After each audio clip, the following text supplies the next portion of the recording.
Hello, Pearl Jam Online. This is John Beckwith, and I play Eddie Vedder in the movie Song Song Blue.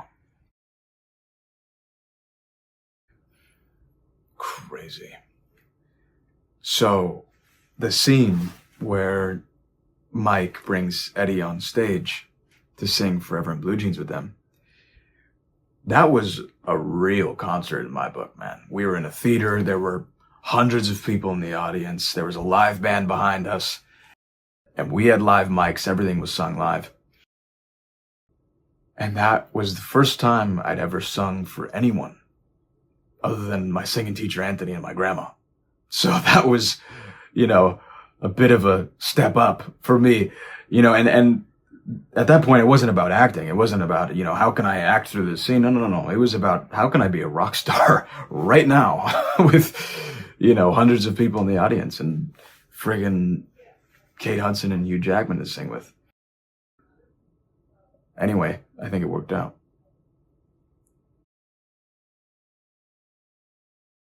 He gave me the confidence I needed to do what I needed to do, And that was the most important thing. And of course, he gave me some great advice at the end. He said, try to know where your cameras are. He says, not only does Hugh know where the cameras are, but he knows what lenses they're using. I go, what? How do you know that, Hugh? And he goes, 50 films, man. Yeah, Craig is fantastic, and I can't wait to see his new movie he's working on, the Snoop Dogg biopic. That's exciting. It's one of those moments where you go, are we here? Am I breathing? Is everything, the audition process was kind of fun. It was very quick. It was just another audition that came in. I think it was around August or September of 2024. And, but this one, had a little sauce on it. Not only am I seeing Kate Hudson on the email, and then I'm seeing Hugh Jackman, Craig Brewer, and then I'm seeing Focus Features, and I'm going, oh boy, this is a real deal one. And then I see the character, I'm like, oh no, oh my gosh, who's going to be able to pull this off? But it was two scenes. It was one where I'm doing the scene with Hugh's character, Mike, and then another is where I'm singing the song that we sing in the movie Forever in Blue Jeans. And, I was really happy to find that scene was online of the real thing where Eddie sings with Mike and Claire on stage Forever in Blue Jeans from Greg Coe's documentary, of course. And I was able to study that, try to get the sound as close as I could to Eddie's singing voice. And then I just sent it in. I got a wig on Amazon. I was like, I need them to think that I could slightly look like the guy. So I got a wig on Amazon, and there's some video, of me with the mic and singing. Anyway, I send it in, and a week later, I get a call from my agent, and I go, am I in trouble? He goes, no. He says, the casting people of Song Song Blue, they want to know, was that you singing in the video? But yeah, man, what do you mean is it me singing? He goes, okay, click. Oh, man, maybe I got this. And then it was a week later, I got the call. And man, I was over the moon. But then quickly it turned into, okay, I gotta pull this off now. It's pretty crazy. I actually didn't know that he had not been played before. I guess I didn't realize that until I had read your article on the Pearl Jam Online. And, it was just really fun. A lot of roles, you prepare whatever is needed to prepare, right? If it's a fictional character who's similar to you or a fictional character who's different from you. But this was a totally different process because this person exists. And not only does he exist, but he's rather well known. But I was so happy to discover that he is just the sweetest guy in the entire world.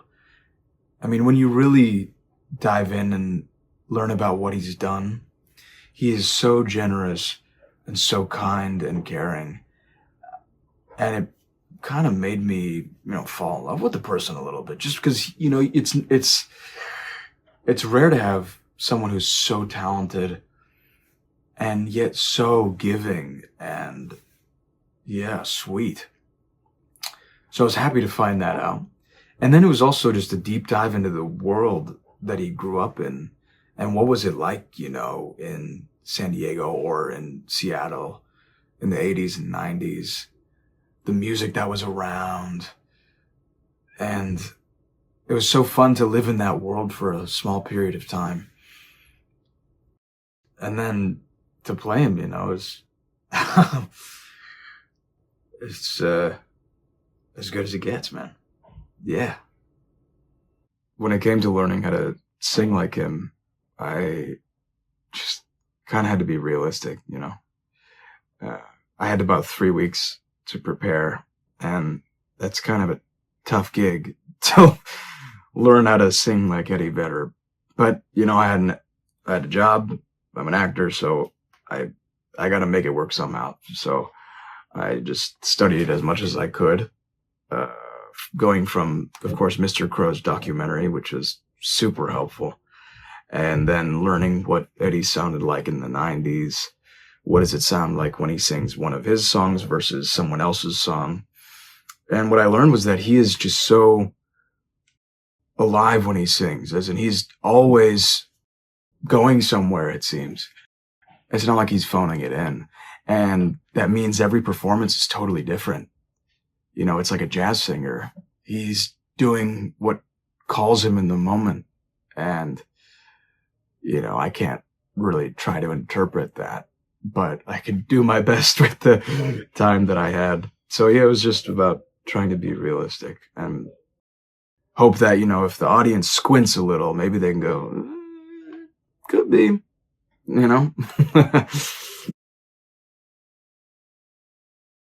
That's tough.